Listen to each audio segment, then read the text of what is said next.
Welcome back to Ficklin TV. I was just freaking out. This is my first time going live on YouTube, and I'm just freaking out by the picture that they let you select for the thumbnail. So I took like a million pictures, of course. Anyway, um, so yeah, this is my first time going live, and I really wanted to do something different for my channel, something where I can one interact with my audience, two be able to give a little bit more of parenting advice, and not really advice, but just an open forum where parents can come and we can discuss some real issues that are going on with our children, whether that be in the news or things that are happening right now, just real deal things that we're dealing with. And of course, the number one thing that is out right now and that I keep seeing on my timeline and I keep hearing people talk about, I'm talking about in my mom groups, is this crazy Florida shooting that happened a few days ago. If you don't know what happened, a young man went into his high school and shot the school up, shot a few students outside the school, went through the school and like basically was blasting his rifle in different classrooms. I think he ended up injuring 15 students. Now, correct me if I'm wrong. I do not have all the exact information. I personally don't watch the news, so I'm just going off the research that I've done before I got on this live.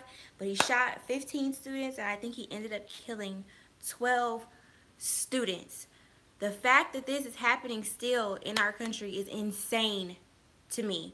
My husband, I was talking to him about it last night, and he said it's only February and we've had 17 school shootings in this year alone. And I just thought that was insane. Like, I couldn't wrap my mind around that. Not only just from a parenting standpoint, my daughter, her safety in going to school, but when when as adults are we going to be able to take responsibility and say,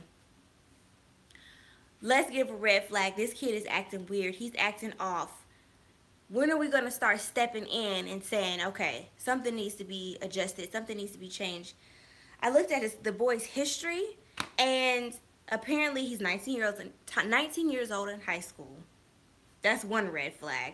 But outside of that, his mother had just passed away in, I think, November from the flu. His dad had passed away, so obviously he didn't have any parents around him. He must have been in the social services system. Something crazy was going on with that. Like, so no adults were actually like caring for or guiding him or being his guardian. I don't know if he was emancipated. Really, at 19, you don't need to be emancipated. He's probably just out here doing whatever. But at what point does the responsibility fall on the counselors of the school, whatever, whoever his foster parents were or guardians around him, to say something's off with this kid? He's acting funny, he's acting different, he's behaving weird. No one saw this. I know he was recently expelled. I don't know when, but he was recently expelled. But what about the before then? Usually there are things that happen before a child is expelled, before they get expelled. Like, was he suspended? Did he have behavior issues? Like, at no point did they think to bring in some type of psychiatrist or some type of, I don't know, doctor to talk to him before it got to this most violent act of the only way that you feel like you can get some attention or to be heard or for your opinions to be heard or whatever is to go and shoot your entire school up. Like, that freaked me out. Like, it still does. And of course, as a parent, your initial reaction off the cuff, you think you want to say, well, I'm just not going to send my kids to school. Well, that's easy to say, but if you're like me, I have 4 kids and there's no way in the world I'm going to be homeschooling all of them. So that's not an option. But when are we going to begin to do the proactive work instead of the reactive work? We can all say what we would do to him right now that he's done this heinous and terrible act. But when are we going to say, let's step in when the red flag happens, when they're wearing all black, when they're acting depressed, when they're acting out or whatever? That's the real conversation I think that needs to take place. And then not just that, but let's be realistic, and I don't want to take it here, but if he was a black student, would we even know all of this about him, or would he have been demonized well before now? We don't know. So I don't know. I'll let you guys comment below on that because I have my own personal feelings about that issue. But yeah, like, I think we need to have a real, and I know there have been a lot of campaigns lately that talk to kids about bullying and what you need to do when you're being bullied at school or whatever.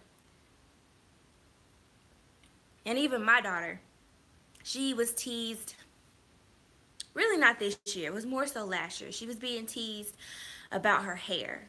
She has big red curly hair, and of course she looks different than a lot of other students in her school. And you know, a lot of kids, and it happened this year actually. We just had this conversation maybe 2 weeks ago about a little girl came up to her and she's like, "Oh, your mom doesn't need to do your hair like that anymore. It's ugly." And now my daughter, you know, she came home and she talked to me about it, but she's able to say, you know, well, whatever. I know my hair is nice. I have confidence in how I look. I'm beautiful, you know, because I constantly pour this stuff into her. But let's talk about the kids that don't have that at home. Let's talk about the kids that don't have someone pouring into them and saying, one, you need to be addressing an adult when somebody is bullying you, and two, it's okay to stand up for yourself.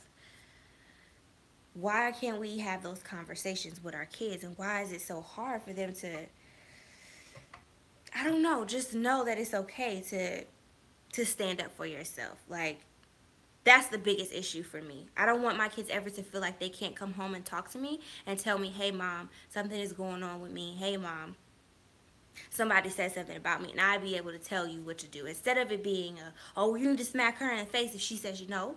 You need to tell her, "Sorry, your hair is different. I look different than you. We're all different. I appreciate your differences, but you're not going to disrespect me," one. And two, you got to accept me for who I am. And that's it. So yeah, I mean, I don't know. I don't want to come on and rant. This was a rant. This was a huge rant. Let me just say that. I wanted to basically introduce this new, not season, not, well, I guess you could call it a series, new parenting series. Please drop in the comment section below if you think I should continue this. What conversations would you guys like to have with me? I will do a forewarning before I go live. Going forward, I'm planning on doing it next Friday at 10 p.m. or 10 a.m. Excuse me, not 10 p.m. I won't be available then, but I will be going live then. So please subscribe to our channel. Go follow me on Instagram, Mrs. A Ficklin. That's Mrs. A F as in Frank ICKLIN, on Instagram, on Snapchat, on Twitter, and we can continue to have these conversations. And also, you can let me know what you guys want to see going forward. So, thank you so much for watching. I look forward to reading your comments and talking back to you guys. I will see you guys next time and next week. Peace. Have a great weekend.